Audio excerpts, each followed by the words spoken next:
પોરબંદરમાં ગંદકી, પાણી અને સફાઈના પ્રશ્નોને લઈ લોકો નગરપાલિકાના ચીફ ઓફિસરનો ઘેરાવ કરી વિરોધ પ્રદર્શન કર્યો હતો। પોરબંદરના જુરીબાગ વિસ્તારમાં પાણી અને સફાઈનો મોટો પ્રશ્ન છે। સફાઈના નામે નગરપાલિકા દ્વારા માત્ર વાત જ કરાય છે અને લોકોના ઘરના ગટરના પાણી ઘૂસી ગયા છે, ત્યારે આસપાસ ગંદકી જોવા મળી રહી છે અને સફાઈ કામદારો પણ છેલ્લા ઘણા વર્ષોથી સફાઈ કરવા માટે આવ્યા જ નથી અને લોકો નગરપાલિકાના સત્તાધીશોથી પણ ત્રાહિમામ પુકારી ઉઠ્યા છે।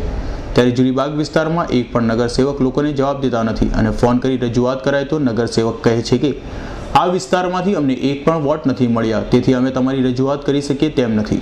પ્રજા આ બધી મુશ્કેલીથી ઘણી બધી હેરાન પરેશાન છે, ત્યારે 200 જેટલા લોકો મંગળવારે નગરપાલિકા પહોંચી ગયા હતા અને ચીફ ઓફિસરનો ઘેરાવ કર્યો હતો અને પોતાના પ્રશ્નોની રજૂઆત કરી હતી। ચીફ ઓફિસરે બધા પ્રશ્નો સાંભળી 2 દિવસની અંદર પ્રશ્નોનું નિરાકરણ લાવવાની ખાતરી આપી હતી। અને જુરીબાગની સમસ્યા અત્યારે ખાસ જોઈને તો ગટરની, એક તો નીચા મકાન છે અને જો અત્યારે જો અમારી એવી પરિસ્થિતિ છે કે ગટરનું પાણી બહાર નીકળતું, ચોમાસામાં તો અમારે ચાલવાનો રસ્તો ના હોય, ગોઠણ પાણી ભરાય અને અત્યારે હાલમાં 15 દિવસથી પીવાનું પાણી નથી અને 18 વર્ષથી હું ત્યાં રહું પરંતુ કોઈ વાળવાવાળી કે આવતી નથી, સફાઈ કરવા નથી આવતા, ગટર પણ કાઢવા મહિને 2 મહિના આવે। અત્યારે અમારે અહીંયા આંગણવાડી ચાલે છે, એમાં છોકરાને મૂકવા આવવા અને રાત્રિ માતાઓ કઈ રીતે આવે ને એ અત્યારે આવીને જોવો ને તે નંબરમાં તો તમને ખબર પડે। અને અમારી પાસે સફાઈ વેરો તો લેવાના જ છે પણ સફાઈના નામે મીંડું। આજે કોને રજૂઆત કરવા હતી?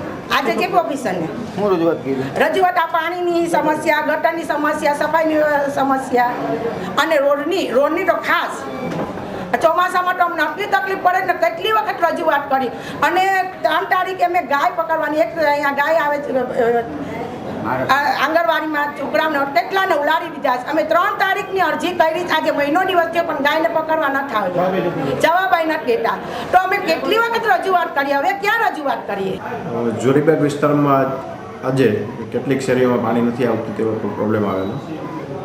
આ બાબતે ત્યાં નેશનલ હાઈવેનું કામ ચાલે છે, ઉપરાંત કેબલ નાખવાનું પણ કામ ચાલે છે આ વિસ્તારમાં અને નેશનલ હાઈવેનું કામ ચાલુ હોય જેની હિસાબે લાઇન બદલવાની કામગીરી પણ ચાલે છે, જેથી કરીને ઉપરા ઉપર છેલ્લા 15 દિવસની અંદર વારંવાર લાઇન ત્યાં તૂટેલી છે અને તે રિપેર કરવાની કામગીરી ચાલુ છે, જેથી આ પ્રોબ્લેમ થયેલ છે। આ ઉપરાંત ત્યાં સફાઈનાને પણ પ્રોબ્લેમ છે, ઓપન ડ્રેનેજના પણ પ્રોબ્લેમ છે। ઓપન ડ્રેનેજ બાબતે જણાવવાનું કે હાલ શહેરની અંદર ભૂગર્ભ ગટર યોજનાનું કામ ચાલુ છે।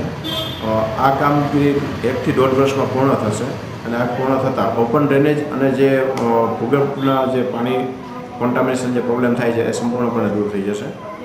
હાલમાં નગરપાલિકા દ્વારા ડોર ટુ ડોર કલેક્શન માટે કેટલાક વાહનો, સફાઈના સાધનો ખરીદવાની પ્રક્રિયા ટેન્ડર સ્ટેજે છે, જે પૂર્ણતાના આરે છે। આ ખરીદી થતાં નગરપાલિકા દ્વારા ડોર ટુ ડોર કલેક્શન શરૂ કરવામાં આવશે અને સફાઈના પ્રશ્નો અમુક જગ્યાએ છે, ખાસ તો જુરીબાગમાં થોડા વધારે છે, તે પ્રશ્નો સોલ્વ થઈ જશે। જો કે હવે જોવું એ રહ્યું કે પોરબંદર નગરપાલિકાના ચીફ ઓફિસરની ખાતરી કેટલા અંશે સાચી પડે છે। દીક્ષિત ઠકરારનો રિપોર્ટ, S9 ન્યૂઝ, પોરબંદર।